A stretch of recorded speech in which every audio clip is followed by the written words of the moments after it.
బ్రహ్మానందం గారు మా కోసం ఏం చూపించబోతున్నారు? Soya sweet corn cutlet. Okay, మరి సోయా స్వీట్ కార్న్ కట్లెట్ ఇప్పుడు చూడబోతున్నాం కదా, మరి దీనికి కావాల్సిన పదార్థాలు ఏంటో ఇప్పుడు చూద్దాం. సోయా తురుము 1 కప్పు, స్వీట్ కార్న్ 1 కప్పు, ఉప్పు రుచికి సరిపడా, కారం రుచికి సరిపడా, నూనె డీప్ ఫ్రైకి సరిపడా, బ్రెడ్ క్రమ్స్ 1 కప్పు, ఉల్లిపాయ 1, మైదా 2 టేబుల్ స్పూన్లు, అల్లం వెల్లుల్లి పేస్ట్ 1 టీ స్పూన్. ముందు ఆయిల్ వేడవుతూ ఉంటుంది, మనం మిక్చర్ రెడీ చేసుకోవచ్చు అన్నమాట. ఓకే, దీనికి ఏమేమి చేసి పెట్టుకోవాలండి ముందుగా? అంటే ఏదైనా ప్రిపరేషన్ ఉంటుందా? ప్రిపరేషన్ అంటే సోయా ఉంటుంది కదా, సోయాని మామూలుగా వేడి నీళ్ళలో తీసి పెట్టుకోవాలి. 10 మినిట్స్ వేడి చేసి దాన్ని వాటర్ మంచిగా పిండి మామూలు మనకి పొడిలాగా ఉంటుంది, అవి వాడుకోవచ్చు. సోయా గ్రాన్యూల్స్ అని దొరుకుతుంది అనమాట. అది ప్లస్ మనం స్వీట్ కార్న్ ఒకటి, స్వీట్ కార్న్ మనకి పచ్చి దొరికిన అది బాయిల్ చేసి పెట్టుకుంటే మనకి బాగుంటుంది. ఓకే, ఫ్రై చేసేటప్పుడు మనకి ఇట్లా పేలకుండా ఉంటుంది అన్నమాట. ఓకే ఓకే, ఇలా పొడి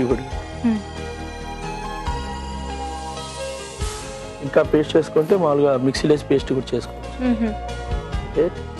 అలానే బ్రెడ్ క్రమ్స్. ఓకే, అలానే దీంట్లో స్వీట్ కార్న్ తర్వాత ఆనియన్ చాప్ ఆనియన్ వేసుకోవచ్చు. ఓకే, మామూలుగా ఏదైనా మనకి ఇండియన్ స్టైల్లో కావాలనుకుంటే కొంచెం గ్రీన్ చిల్లీ కూడా యాడ్ చేసుకోవచ్చు అనమాట. ఓకే, అలానే ఇప్పుడు జింజర్ గార్లిక్ పేస్ట్ వేసుకోవచ్చు, కొంచెం సాల్ట్ తగినంత, అలానే కొంచెం చిల్లీ పౌడర్, మైదా, ఇది బాగా మిక్స్ చేసుకో. ఓకే, ఇలా మిక్స్ చేసేసుకొని దీన్ని మామూలుగా మనం అంటే చిన్నగా కావాలంటే చిన్నగా, పెద్దగా కావాలంటే పెద్దగా ఇట్లా చేసేసుకొని దీన్ని ఏ సైజు కావాలంటుందో ఆ సైజు చేసుకోవాలన్నమాట. ఓకే, ఇలా టియర్ డ్రాప్ షేప్ డ్రాప్. కొంచెం దీనికి లైట్ పైనుంచి మైదా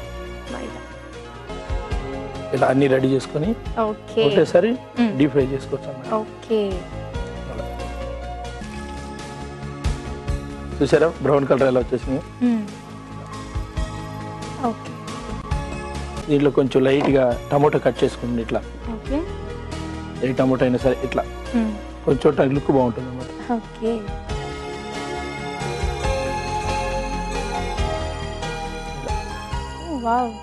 చూసారు కదండి, సోయా స్వీట్ కార్న్ కట్లెట్ ఇప్పుడు రెడీ అయిపోయింది.